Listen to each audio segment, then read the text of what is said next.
नमस्कार friends, mission ISPCS में आप सभी का स्वागत है। तो चलिए आज से हम लोग जो है इम्तियाज़ अहमद सर का जो ऑब्जेक्टिव बुक है बिहार स्पेशल को उसको कवर करेंगे, जो कि आने वाले CDPO, BPSC 67, बिहार दरोगा, बिहार SSC, इवन बिहार के जितने भी एग्ज़ाम हैं सभी के लिए खास होने वाला है। तो इस सीरीज़ को देखिएगा। तो चलिए शुरू करते हैं बिना किसी देरी के। तो पहला क्वेश्चन है, प्राचीन बिहार के इतिहास की जानकारी का मुख्य स्रोत है। तो ये आपको भग्नावशेष ऑप्शन नंबर ए, यात्रा वृत्तांत, अभिलेख, सिक्के और धार्मिक ग्रंथ, इन सारे से जो है हमें बिहार के इतिहास की जानकारी मिलती है। तो इसलिए इसका आंसर डी हो जाएगा। नेक्स्ट क्वेश्चन है, प्राचीन पाटलिपुत्र के संबंध में जानकारी के स्रोत है। तो ये भी हो जाएगा आपको ऑप्शन नंबर ए, भग्नावशेष से भी हमें जानकारी मिलती है, यात्रा वृत्तांत, धार्मिक ग्रंथ, यानी सारे के सारे। नेक्स्ट क्वेश्चन है, बिहार में मौर्यकालीन अभिलेख प्राप्त हुए हैं। तो ये हुए हैं हमको लोरिया अरारेस से, ऑप्शन नंबर ए, लोरिया अरारेस से, लोरिया नंदनगढ़ से और सहसराम से। पाटलिपुत्र से जो हमें एक भी विशेष प्राप्त नहीं हुए हैं। नेक्स्ट देखते हैं, और रामपुरवा से भी। नेक्स्ट क्वेश्चन है, अशोक का लघु शिलालेख प्राप्त हुआ है। तो ये हमें प्राप्त हुआ है सहसराम से। नेक्स्ट क्वेश्चन है, बिहार से प्राप्त मौर्यकालीन अभिलेखों की भाषा है। तो भाषा जो है हमारी प्राकृति है। बिहार से प्राप्त मौर्यकालीन अभिलेख की लिपि क्या है। तो ये लिपि हो जाएगा आपको ब्राह्मी। नेक्स्ट क्वेश्चन देखते हैं, बिहार में मौर्यकालीन अभिलेख किस स्थान से प्राप्त नहीं हुए हैं। तो अभिलेख जो हमें पाटलिपुत्र से प्राप्त अभी तक नहीं हुए हैं। बाकी अरारेज, सहसराम और लोरिया नंदनगढ़, ये सारी जगह से जो है अभिलेख प्राप्त हो चुके हैं। नेक्स्ट क्वेश्चन है, मौर्यकालीन स्थापत्य कला के साक्ष्य प्राप्त हुए हैं। तो ये हमें प्राप्त हुए हैं पाटलिपुत्र से भी, बराबर से और राजगीर से, सारे की सारी जगह से। बिहार पर गढ़वालों के आधिपत्य का प्रमाण मिलता है। तो ये जो हमें प्रमाण मनेर ताम्रपत्र से मिलता है। नेक्स्ट क्वेश्चन है, बिहार के किस तुर्क राजवंश के अभिलेख प्राप्त हुए हैं। तो बिहार से जो हमें तुगलक वंश के अभिलेख मिले हैं। नेक्स्ट क्वेश्चन है, बिहार के किस क्षेत्र के संबंध में बसातिनुल उन्स की मूल्यवान स्रोत है। तो ये त्रिहुत की जानकारी की जो है इसमें हमें मिलती है। नेक्स्ट है, बिहार आने वाले महत्वपूर्ण चीनी यात्री का नाम थे। तो वे थे फाहियान, इत्सिंग और युआन चौंग भी आए थे। नेक्स्ट है, मुगल काल में बिहार आने वाले प्रथम विदेशी यात्री थे। ये थे आपको मुल्ला तकिया, ऑप्शन नंबर ए। निम्नलिखित यूरोपीय यात्रियों में कौन बिहार नहीं आया था। तो मोन्ड्रिक आए थे, जॉन मार्शल आए थे, पीटर मुंडे आए थे और फ्रांसाई बर्नियर जो है ये नहीं आए थे। नेक्स्ट है, बहारिस्तानी गेवी किसकी रचना है। तो ये है आपको मिर्जा नाथन की।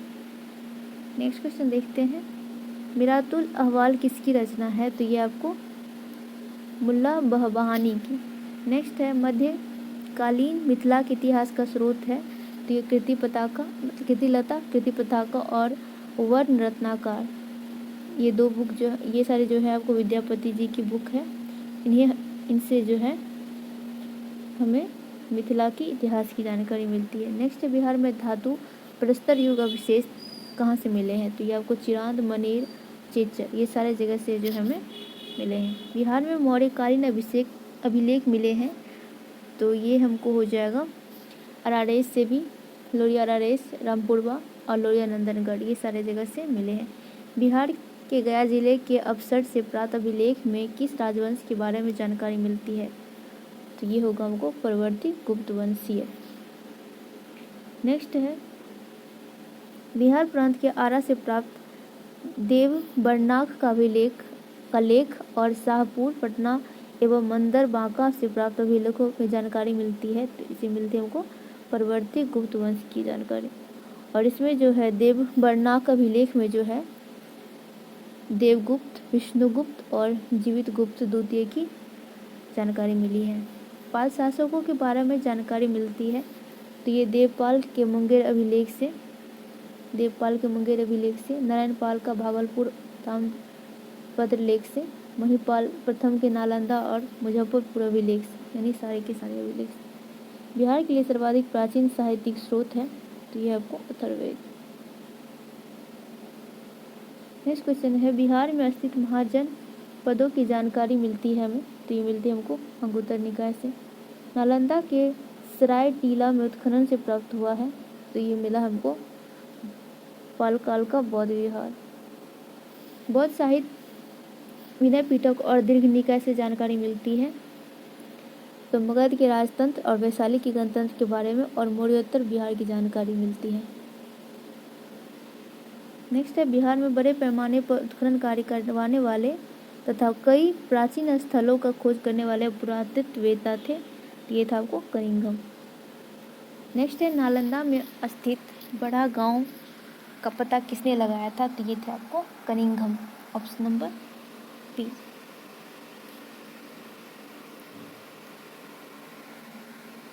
और कनिंघम ने ही बोध गया मंदिर का भी खोज किया था। Option number. नेक्स्ट क्वेश्चन है, पुरातत्ववेत्ता कनिंघम ने बिहार में खोजी तो केसरिया का स्तूप भी, ऑप्शन नंबर ए भी, लोरिया रेज भी, और बसाड़ के अवशेषों के आधार पर वैशाली के प्राचीन स्थल भी। नेक्स्ट क्वेश्चन है, विदेह के राजा जनक ने निष्क और सुवर्ण या सतनाम उपहार में दिए, ये कहाँ वर्णित है, तो ये आपको बृहदारण्यक उपनिषद में वर्णित है। नेक्स्ट क्वेश्चन है, बिहार से मौर्य अभिलेख की लिपि है, मतलब बिहार में प्राप्त मौर्य अभिलेखों की लिपि है, तो लिपि इसमें नहीं दिया है। लिपि होगा आपको ब्राह्मी लिपि थी और भाषा जो थी प्राकृत थी। बिहार से प्राप्त पहला द्विभाषी अभिलेख किस मध्यकालीन शासक से संबंधित है, तो ये होगा आपको शेरशाह। नेक्स्ट है, वो पहला मुगल शासक कौन था जिसके अभिलेख बिहार में मिले हैं, तो ये आपको अकबर। नेक्स्ट है, बौद्ध धार्मिक साहित्य में कौन ग्रंथ प्राचीन बिहार के इतिहास के संबंध में जानकारी का स्रोत है, तो ये आपको है दीर्घ निकाय। नेक्स्ट क्वेश्चन है, सियर उल मुताखरीन की रचना किसने की है, तो ये होगा आपको गुलाम हुसैन तबतई।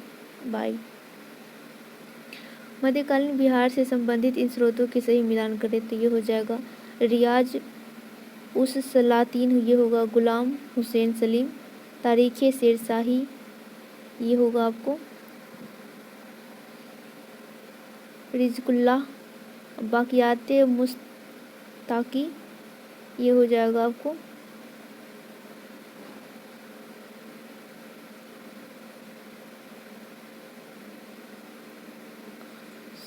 ये फिर से करते हैं इसको।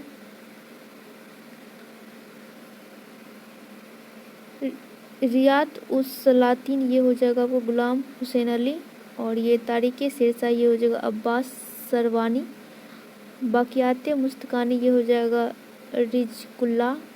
अफसानाए साहा, ये हो जाएगा आपको शेख कबीर, और बसातिलुन उन्स हो जाएगा देहलवी। मुल्ला बहबानी यात्री थे, ये थे आपको ईरान के। आधुनिक बिहार के अध्ययन के लिए स्रोत हैं, तो ये सारे के सारे हैं। कौटिल्य के अर्थशास्त्र में किस पहलू पर प्रकाश डाला गया है, तो ये होगा राजनीतिक नीतियों पे। अपसट से प्राप्त एक मंदिर का भग्नावशेष प्राप्त हुआ है, इसकी दीवारों पर किस कथा दृश्य अंकित है, ये है आपको रामायण का। प्राचीन बिहार, पूर्व ऐतिहासिक बिहार। बिहार में पूर्व ऐतिहासिक काल का आरंभ होता है अनुमानतः, तो ये आपको 40,000 ईसा पूर्व। बिहार में पूर्व ऐतिहासिक काल के अवशेष से प्राप्त हुए हैं, तो ये है आपको कुल्हाड़ी के फलक भी मिले हैं, चाकू और खुरपी और मृतभांड। बिहार में आदि मानव के निवास के आरंभिक साक्ष्य कहाँ से मिले हैं, तो ये होगा आपको मुंगेर और नालंदा से। बिहार में आदि मानव की उपस्थिति के आरंभिक साक्ष्य किस युग के हैं, तो ये आपको पूर्व प्रस्तर युग के। बिहार में मध्यवर्ती प्रस्तर युग के साक्ष्य मिले हैं, तो ये है आपको मुंगेर से। नेक्स्ट है, बिहार में चिरांद, सारण और चेचर वैशाली से किस युग के अवशेष प्राप्त हुए हैं, तो ये होगा आपको नवप्रस्तर युग। नेक्स्ट है बिहार में ताम्र प्रस्तर युग के प्रवर्ती चरण के अवशेष कहाँ से मिले हैं? तो ये है आपको उपयुक्त में से सभी यानी चिरांद, सोनपुर, चेचर, मनेर। ऐतिहासिक कालकारम बिहार साहित्यिक सहित पूर्वी भारत में आर्यों का आगमन हुआ था। तो ये है लगभग 800 ईसा पूर्व, उत्तर वैदिक काल में 800 ईसा पूर्व। बिहार सहित पूर्वी भारत में आर्यों के विस्तार में सहायक था। तो ये था आपको लोहे का उपयोग। श्रुति और किंवदंती के अनुसार श्रुति एवं किंवदंती के अनुसार महाभारत युद्ध के समय बिहार में मुख्य राज्य कौन कौन थे? तो ये थे आपको मगध, विदेह, अंग और लिच्छवी। वेद के किस ग्रंथ में बिहार के विदेह राज्य में आर्यों के आगमन तथा निवास का साक्ष्य मिलता है? तो ये है आपको शतपथ ब्राह्मण से। शतपथ ब्राह्मण से विदेह के प्रथम शतपथ ब्राह्मण में जो है विदेह की प्रथम चर्चा है। और नेक्स्ट क्वेश्चन है बिहार का कौन सा प्राचीन राज्य आरंभ में बहुत दिनों तक आर्यावर्त के बाहर था तथा अनार्य जाति के लोग का निवास स्थल था? ये था आपको मगध। नेक्स्ट है बिहार में उपनिषद काल में ब्राह्मण धर्म तथा ज्ञान का महान केंद्र था। तो ये था आपको विदेह। विदेह के राजा जनक प्रसिद्ध दार्शनिक थे और यह राज्य व्याकरण, साहित्य और दर्शन शास्त्र का महत्वपूर्ण केंद्र था। अथर्ववेद में वात्स्य शब्द का प्रयोग किस राज्य के लोगों के लिए किया गया है? तो ये है आपको मगध। अथर्ववेद में एक सूक्त में पहली बार मगध का वर्णन मिलता है। बिहार का कौन सा राज्य उत्तर वैदिक काल का एक महत्वपूर्ण राज्य था? तो ये है आपको विदेह। बिहार के भौगोलिक क्षेत्र की चर्चा सर्वप्रथम किस साहित्यिक रचना में मिलती है? तो ये होगा आपको शतपथ ब्राह्मण। 6वीं शताब्दी ईसा पूर्व में भारत में 16 महाजनपद का उदय हुआ। इनमें से कितना महाजनपद वर्तमान में बिहार के क्षेत्र में स्थित है? तो ये है आपको 3। 16 महाजनपद की जानकारी जो है बौद्ध धर्म के अंगुत्तर निकाय से मिलती है। इनमें से कौन सा महाजनपद वर्तमान में बिहार क्षेत्र में स्थित नहीं है? तो ये होगा आपको वत्स। बिहार के किस क्षेत्र में अंग महाजनपद स्थित था? तो ये था आपको मुजफ्फरपुर और वैशाली का क्षेत्र। ये था आपको भागलपुर और मुंगेर का क्षेत्र। अंग महाजनपद की राजधानी थी, तो इसकी राजधानी थी चंपा। बुद्ध के समय जब चंपा की गणना भारत के 6 महानगरों में की जाती थी। बिहार के पटना और गया का जिला किस महाजनपद में सम्मिलित था?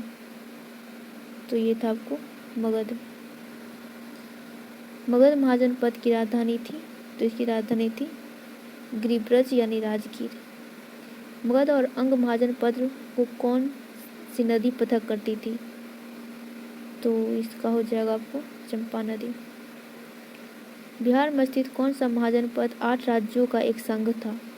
तो ये था आपको वज्जी। वज्जी जो था 8 राज्यों का संघ था। वज्जी संघ में कौन सा राज्य सम्मिलित नहीं था? तो वज्जी में जो है चेदी नहीं था, बाकी जो लिच्छवी, ज्ञातक और विदेह ये तीनों शामिल थे।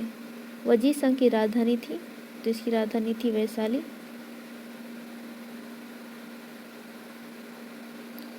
बिहार के भागों में स्थित कौन सा महाजनपद गणतंत्र था? तो ये था आपको वज्जी। ईसा पूर्व 6वीं सदी में विश्व की प्रथम गणतांत्रिक व्यवस्था कहाँ थी? तो ये थी आपको वैशाली में। मगध की प्रथम राजधानी थी, तो ये थी आपको गिरिब्रज यानी राजगीर। प्राचीन भारत के 16 महाजनपद में से एक था, तो एक था इसमें अंग। महाजनपद युग में पावापुरी किसकी राजधानी थी? तो ये थी आपको मल्ल गणराज की राजधानी थी पावापुरी। जैन धर्म के वास्तविक संस्थापक और 24वें एवं अंतिम तीर्थकार महावीर का जन्म कहाँ पे हुआ था? तो ये हुआ था आपको कुंडलवन। उसके बचपन का नाम था वर्धमान। महावीर के जन्म स्थल कुंडल ग्राम बिहार के किस जिले में है? तो ये है आपको वैशाली में है। और उनका जन्म जो है 540 BC में हुआ था। महावीर स्वामी के पिता सिद्धार्थ का संबंध था, तो ये थे आपको वज्जी संघ से। सिद्धार्थ वज्जी संघ के गणराज ज्ञातिक क्षत्रिय के प्रमुख थे। महावीर स्वामी की माता त्रिशला विदेहदाता राजकुमारी थी, तो ये थी आपको लिच्छवी। त्रिशला लिच्छवी प्रमुख चेटक की बहन थी। महावीर स्वामी ने अपने अंतिम उपदेश दिया था, तो ये दिया था आपको पावापुरी में।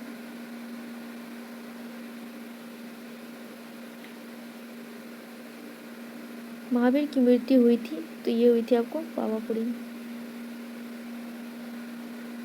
नेक्स्ट क्वेश्चन है, प्रथम जैन संगीति का आयोजन हुआ था। तो प्रथम जैन समिति का जो आयोजन है आपको पाटलिपुत्र में हुआ था। प्रथम जैन संगीति का आयोजन किसके शासनकाल में हुआ था? तो ये हुआ था आपको चंद्रगुप्त मौर्य के शासनकाल में। प्रथम जैन संगति की अध्यक्षता किसने की थी? तो ये किया था आपको स्थूलभद्र ने। नेक्स्ट क्वेश्चन है, प्रथम जैन संगीति का आयोजन पाटलिपुत्र में हुआ था, जिसमें कार्य हुए। तो इसमें है आपको ऑप्शन नंबर बी, जैन धर्म के महत्वपूर्ण 12 अंगों का प्रणयन किया गया एवं जैन धर्म के 2 भागों यानी श्वेतांबर और दिगंबर में इसका विभाजन हो गया था। जैन धर्म के 12वें तीर्थंकर वसु पूज्य की जन्मस्थली है। वसु पूज्य की जन्मस्थली है, तो ये हो जाएगा चंपा। बौद्ध धर्म के संस्थापक गौतम बुद्ध ने गृह त्याग के उपरांत सर्वप्रथम गए थे वैशाली के समीप अल्लाह कलाम के आश्रम में। गौतम बुद्ध को कहाँ कौंडिन्य और 5 ब्राह्मण मिले थे? तो ये था आपको उरुबेला यानी बोध गया। गौतम बुद्ध को ज्ञान प्राप्त हुआ था, तो ये हुआ था आपको बोध गया। गौतम बुद्ध को किस नदी के किनारे ज्ञान प्राप्त हुआ था? तो ये थे आपको निरंजना नदी। उन्हें ज्ञान प्राप्ति बोध गया में निरंजना नदी के किनारे पे पीपल वृक्ष के नीचे हुआ था। राजगीर में आयोजित प्रथम बौद्ध संगीति में कौन कार्य हुए थे? द्वितीय बौद्ध संगीति का आयोजन वैशाली में हुआ। इनमें किए गए कार्य क्या थे? तो इसका आंसर होगा आपको ऑप्शन नंबर ए, यानी कि बौद्ध धर्म 2 भागों में स्थाविर और महासंघिम के रूप में विभाजित हो गया। नेक्स्ट क्वेश्चन है, तृतीय बौद्ध संगीति का आयोजन पाटलिपुत्र में हुआ। इनमें किए गए कार्य थे। तो इसमें था आपको तृतीय बौद्ध संगीति में जो है कुछ कठोर नियम बनाए गए तथा अभिधम का संकलन हुआ था। और ये संगीति जो है आपको लगभग 251 ईसा पूर्व में हुआ था। निम्नलिखित में से किस नगर से महात्मा बुद्ध का घनिष्ठ संबंध रहा है? तो ये होगा बोध गया, राजगीर, वैशाली सारे से। महात्मा बुद्ध ने पाटलिपुत्र के विनाश के कारण की भविष्यवाणी की थी, उनमें सम्मिलित था। तो उसमें सम्मिलित था आपको बाढ़, अग्नि और आंतरिक कला। बोध गया में महाबोधि मंदिर बनाया गया है, जहाँ पे गौतम बुद्ध को ज्ञान प्राप्त हुआ था। ऑप्शन नंबर बी, प्रसिद्ध बौद्ध सारिपुत्र का जन्म हुआ था, तो हुआ था आपको नालंदा में।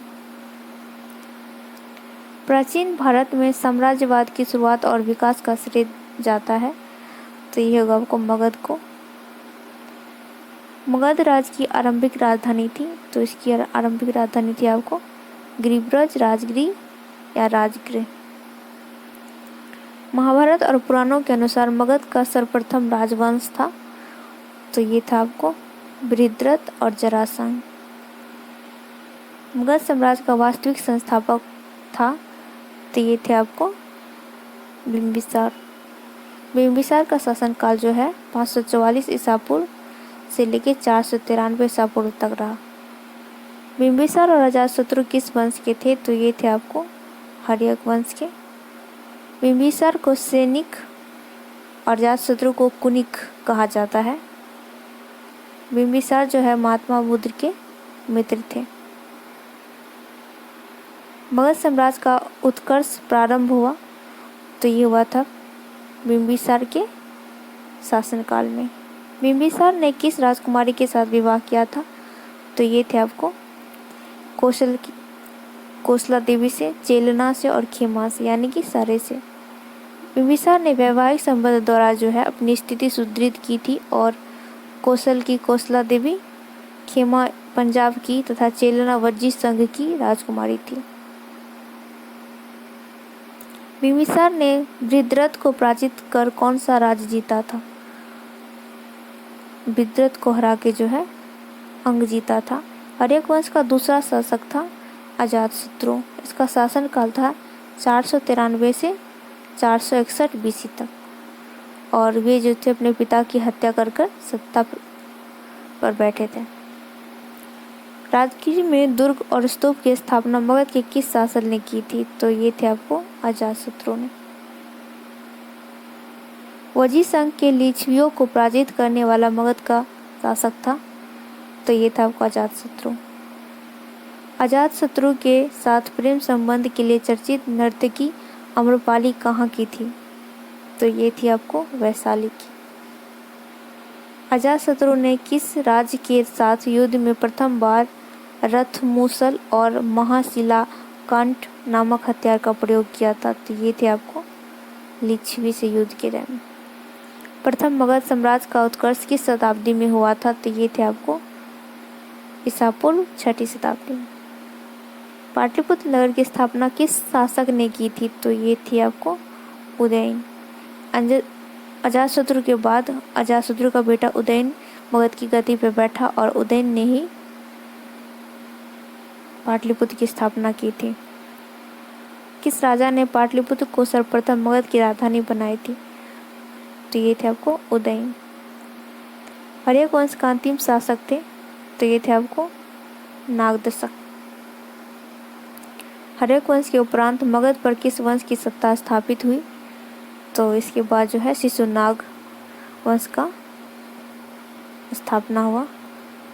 सर्वप्रथम मगध के किस शासक ने गिरिब्रज राजगीर के अतिरिक्त वैशाली को अपनी राजधानी बनाई थी? तो ये थे आपको शिशुनाग।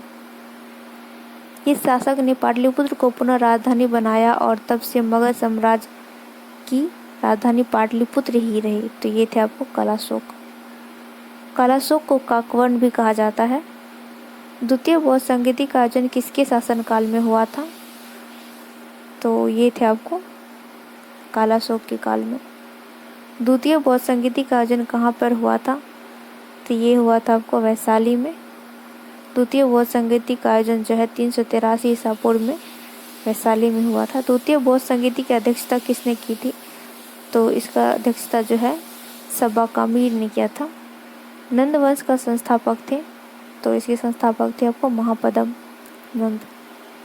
झा एवं श्री माली की पुस्तक प्राचीन भारत में नंद वंश का संस्थापक महानंदिन को बताया गया है। मगध के किस शासक को कली का अंश, परशुराम अवतार, क्षत्रिय का नाशक, सर्वक्षत्रहंता, एक छत्र और एक राट कहा गया है? तो ये है आपको महापद्म नंद को। यह नंद वंश का सर्वाधिक प्रतापी शासक था। नंद वंश का अंतिम शासक था घनानंद। प्रथम बौद्ध संगीति का आयोजन किसके शासनकाल में हुआ था? तो ये हुआ था आपको अजातशत्रु के शासनकाल में। और क्वेश्चन है मौर्य साम्राज्य का संस्थापक थे, तो ये थे आपको चंद्रगुप्त मौर्य।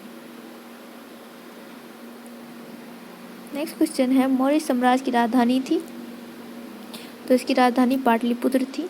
नेक्स्ट क्वेश्चन है चंद्रगुप्त मौर्य ने मगध की सत्ता किसकी सहायता से प्राप्त की थी? तो ये था आपको चाणक्य यानी कि विष्णुगुप्त। मौर्य साम्राज्य की स्थापना हुई थी, तो ये हुई थी आपको 320 ईसा पूर्व में। यूनानी राजदूत मेगास्थनीज किसके दरबार में आए थे? तो ये थे आपको चंद्रगुप्त मौर्य के दरबार में। मेगास्थनीज का पाटलिपुत्र पर आगमन हुआ था, तो ये हुआ था 315 ईसा पूर्व।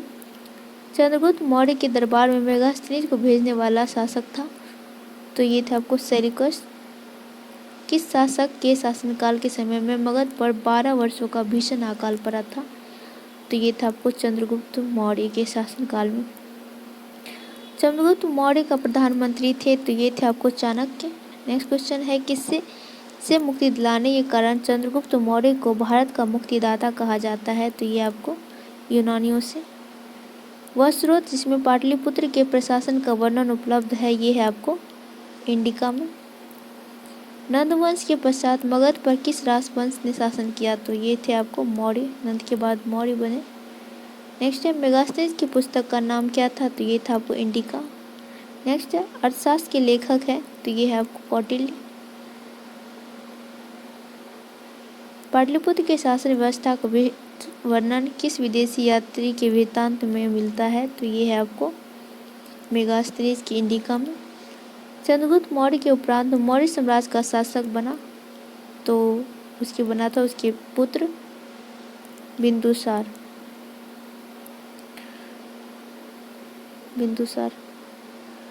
किस मौर्य शासक के दरबार में आजीवक भविष्यवाता पिंगलवत्स रहता था? तो ये थे आपको बिंदुसार। पिंगलवत्स ने अशोक के बारे में भविष्यवाणी की थी कि वह महान राजा बनेगा। अशोक द्वारा अपने पड़ोसियों के साथ मैत्रीपूर्ण संबंध का उल्लेख मिलता है, तो ये मिलता है आपको अभिलेख 13 से। नेक्स्ट है तृतीय बौद्ध संगीति का आयोजन किसके शासनकाल में हुआ था? तो ये थे आपको अशोक। तृतीय बौद्ध संगीति की अध्यक्षता किसने की थी? तो ये किए थे आपको मौग्लीपुत्र तीस ने। तृतीय बौद्ध संगीति का आयोजन कहाँ पे हुआ था? तो ये हुआ था आपको पाटलिपुत्र में। तृतीय बौद्ध संगीति का आयोजन कब हुआ था? तो ये हुआ था आपको 251 ईसा पूर्व। किस मौर्य शासक ने कलिंग पर विजय प्राप्त की थी? तो ये थे आपको अशोक।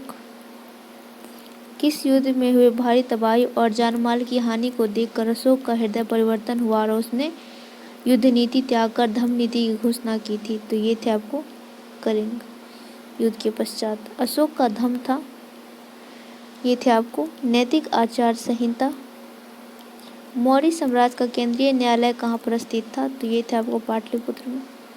नेक्स्ट अशोक ने अपने धम्म यात्रा के अंतर्गत सर्वप्रथम किस जगह की यात्रा की थी? तो ये थे आपको बोध गया। अशोक ने अपने धम्म यात्रा के अंतर्गत बोध गया की यात्रा अपने राज्याभिषेक के किस वर्ष में की थी? तो ये थे आपके राज्याभिषेक के 10वें वर्ष में। अशोक के स्तंभ लेख बिहार के किस जिले से प्राप्त हुए हैं? तो ये है आपको चंपारण।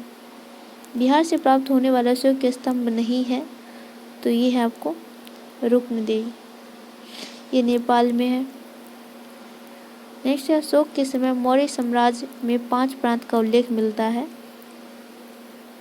प्राची और प्राची की राजधानी थी, तो इसकी राजधानी थी आपको पाटलिपुत्र। पाटलिपुत्र में स्थित चंद्रगुप्त का महल मुख्यतः बना है, तो ये मिला है आपको लकड़ी का।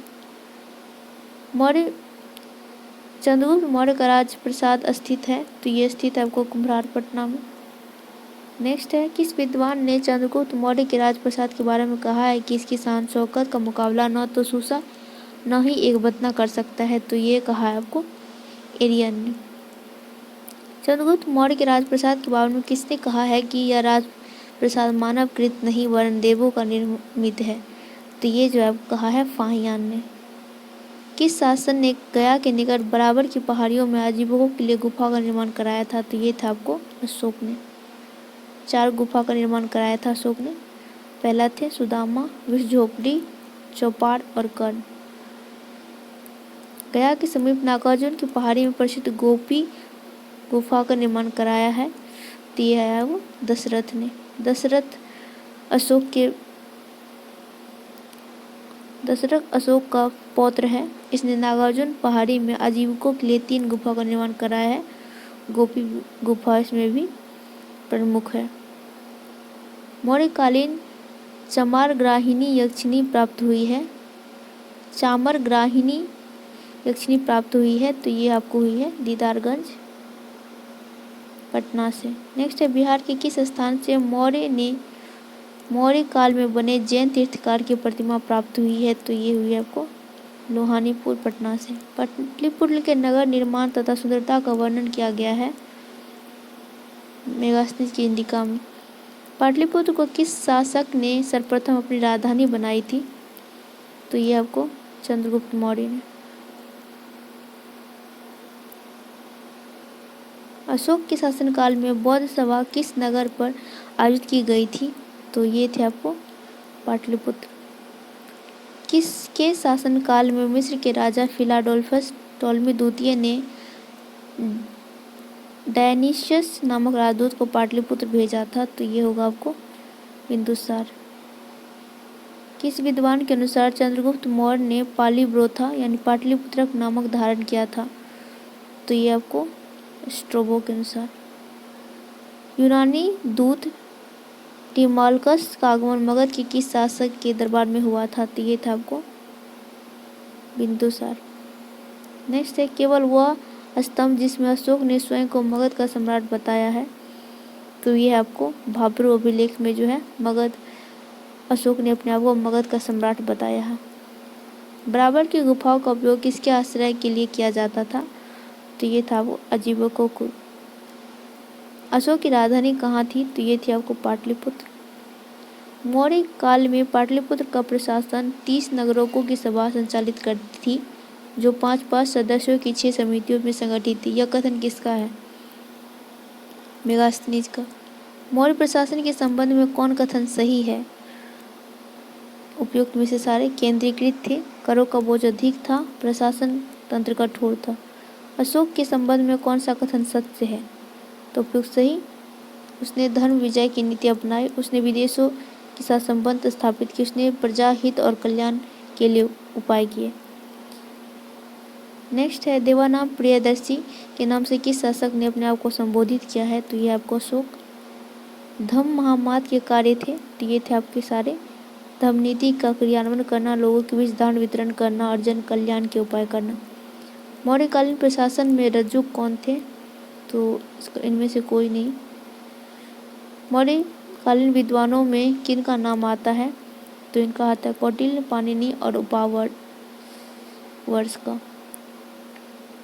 मौर्यकालीन स्थापत्य के सुंदर उदाहरण है? तो ये है आपको पाटलिपुत्र के राजप्रसाद, निधारगढ़ के यक्षी, बराबर की गुफा। 1, 2, 3। अशोक की धम्म नीति की जानकारी मिलती है?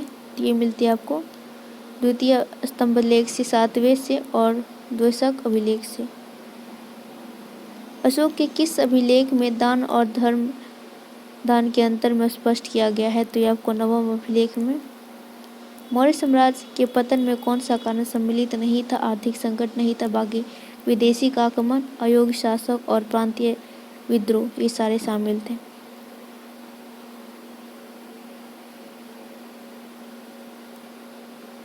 मौर्य साम्राज्य के उपरांत मगध पर किस वंश का शासक स्थापित हुआ? तो मौर्य साम्राज्य के बाद जो इसमें शुंग वंश का शासन स्थापित हुआ। 185 BC से 75 BC तक चला। शुंग वंश का संस्थापक थे पुष्यमित्र शुंग। किस शुंग वंश ने पाटलिपुत्र में स्थित कुकटराम विहार को 3 बार नष्ट किया था? तो ये थे आपको पुष्यमित्र शुंग ने। पुष्यमित्र सिंह ने ब्राह्मण धर्म का पुनरुद्धार तथा बौद्ध के साथ उत्पीड़न और आक्रामक व्यवहार किया था। पाटलिपुत्र का यवन डेमेट्रियस का आगमन किस वंश के शासन में हुआ था? तो ये आपको शुंग वंश में। पाटलिपुत्र पर डेमेट्रियस का आक्रमण हुआ था? तो ये हुआ था 185 BC में। मगध में प्रथम ब्राह्मण राज्य स्थापित हुआ था? तो ये हुआ था पुष्यमित्र शुंग ने किया था। शुंग वंश के पतन के बाद मगध पर किस वंश का शासन स्थापित हुआ था? तो उसके बाद जो है कण्व वंश का स्थापना हुआ था। कण्व वंश का संस्थापक थे, इसके संस्थापक थे वासुमित्र। शुंग वंश का अंतिम शासक देवभूति की हत्या करके इसके सचिव वासुदेव ने मगध वंश की कण्व वंश की नींव डाली थी। कण्व वंश की सत्ता समाप्त की अंध के सातवाहकों ने। कण्व वंश के उपरांत पाटलिपुत्र पर कुछ समय के लिए किस वंश के राजाओं ने शासन किया था? तो ये थे आपको मित्र वंश। शुंग वंश के उत्कृष्ट नमूने बिहार के किस स्थान से प्राप्त हुए हैं? तो ये होगा आपको बोधगया से। कनिष्क ने पाटलिपुत्र के किस बौद्ध विद्वान को अपने दरबार में प्रश्रय दिया था? तो ये थे आपको अश्वघोष को। पाटलिपुत्र के राजा को बुरी तरह परास्त किया और हर्जाने के रूप में यहाँ के अश्वघोष बुद्ध का भिक्षा पात्र और एक अद्भुत मुर्गा लेके गया था। मगध पर शासन करने वाले वंश का सही क्रम है, इसका आंसर सी होगा। हर्यक, शिशुनाग, नंद, मौर्य, शुंग और कण्व। शुंग वंश की राजधानी थी, तो इसकी राजधानी पाटलिपुत्र। कण्व वंश की राजधानी थी, तो इसकी राजधानी थी पाटलिपुत्र। कलिंग शासक खारवेल ने मगध पर आक्रमण किया था, तो इसका आंसर होगा आपको प्रथम शताब्दी के अंत में। कलिंग नरेश खारवेल ने कहाँ से कीमती उपहार प्राप्त किए थे, तो ये होगा आपको अंग और मगध से।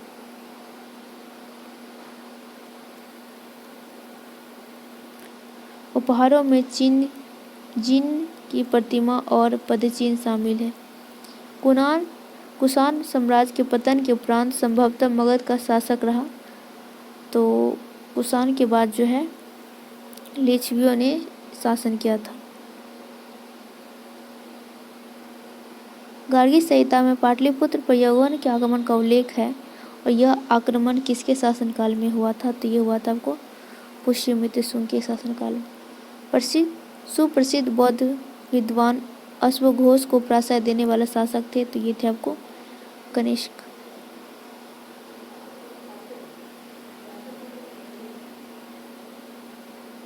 गुप्तकालीन बिहार। चंद्रगुप्त प्रथम का राज्याभिषेक हुआ था पाटलिपुत्र में। चंद्रगुप्त के पाटलिपुत्र में राज्याभिषेक और गुप्त वंश की स्थापना का वर्ष है, तो ये आपको 320 ईस्वी। किस शासक ने वैशाली के लिच्छवी कुमारी कुमार देवी से विवाह किया था, तो ये थे आपको चंद्रगुप्त प्रथम।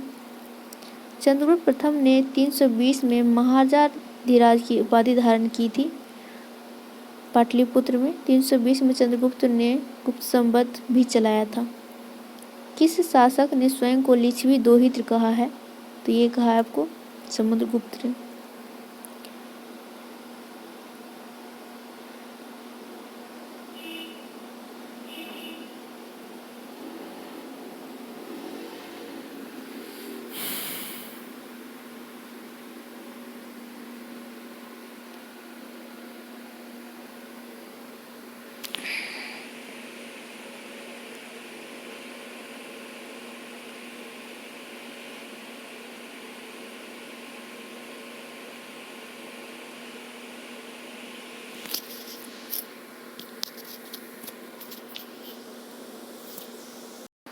किस शासक ने श्रीलंका के राजा मेघवर्मन ने एक बौद्ध मठ स्थापित करने की अनुमति मांगी थी, तो ये थे आपको चंद्रगुप्त मौर्य।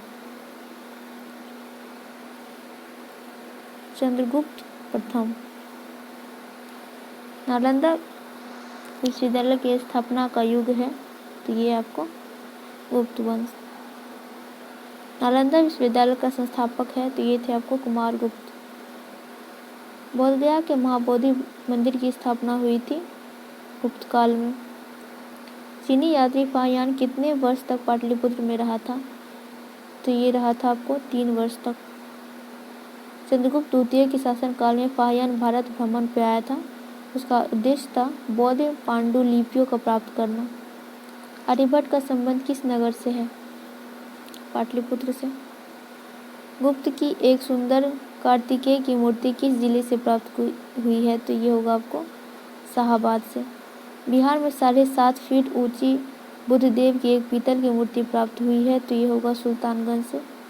राजगीर के मणिनाग मंदिर में पत्थर पर खोदे गए गणेश, विष्णु और नाग नागिन की चित्र है, यह किस काल के है, तो ये है आपको गुप्त काल की।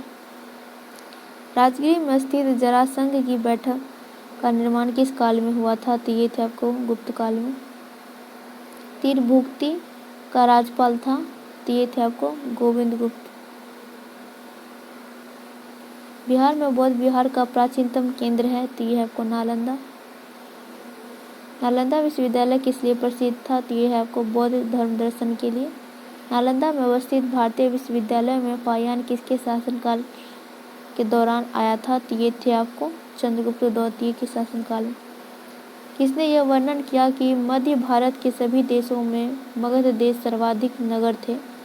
धनपतियों ने यहाँ चिकित्सालय बनवाए थे जहाँ रोगियों का मुफ्त इलाज तथा दवाई दी जाती थी, तो ये आपको कहा था पाहियान ने।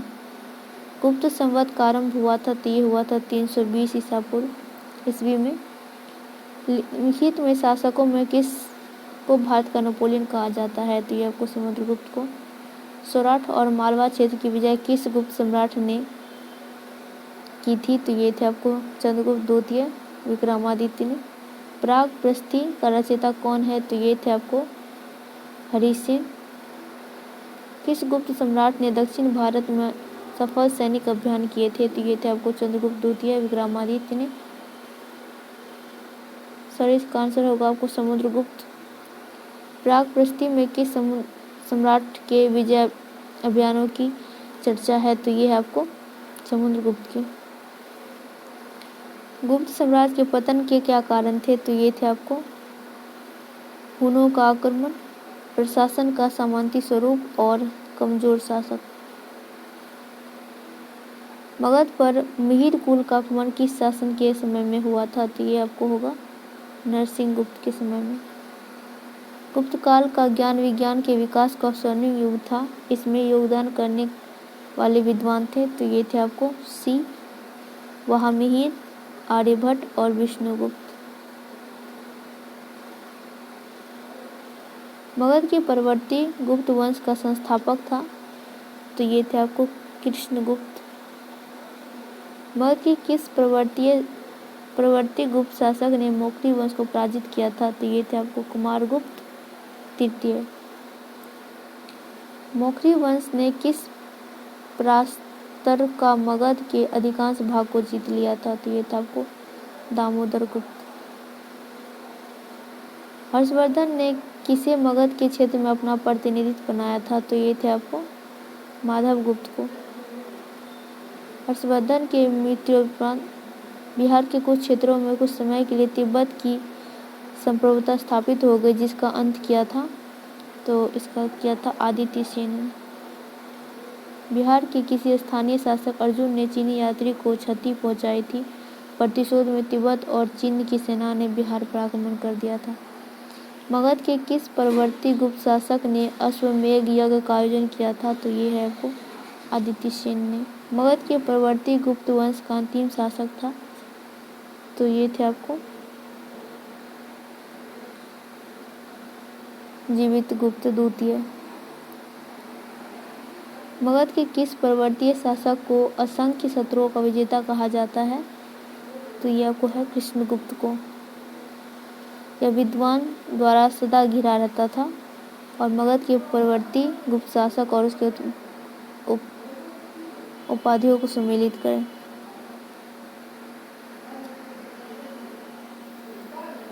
हर्षवर्धन, तो हर्षगुप्त ये हो जाएगा आपको वीर योद्धा।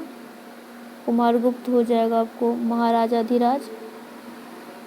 जीवित गुप्त हो जाएगा आपको राजाओं में सिरमौर।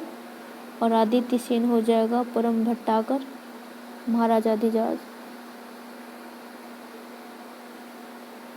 मगध की किस परवर्ती गुप्त सम्राट के बारे में कहा गया है कि उसने समुद्र तट तथा हिमालय के शत्रुओं को जीत लिया था, तो ये था आपको जीवित गुप्त। नेक्स्ट है हर्षवर्धन की मृत्यु के बाद मगध के अंतर्गत एक विस्तृत साम्राज्य स्थापित करने वाला प्रथम शासक थे, तो ये थे आपको आदित्य सेन। मगध के किस परवर्ती गुप्त सम्राट के शासनकाल में चीनी राजदूत वांग हुएन से भारत की यात्रा पर आए थे, तो ये थे आपको आदित्य सेन। मगध के परवर्ती गुप्त शासकों का सही क्रम है, तो इसका आंसर होगा आपको कृष्णगुप्त, हर्षगुप्त, जीवितगुप्त, कुमारगुप्त, दामोदरगुप्त, महासेनगुप्त, देवगुप्त, माधवगुप्त और आदित्य सेन।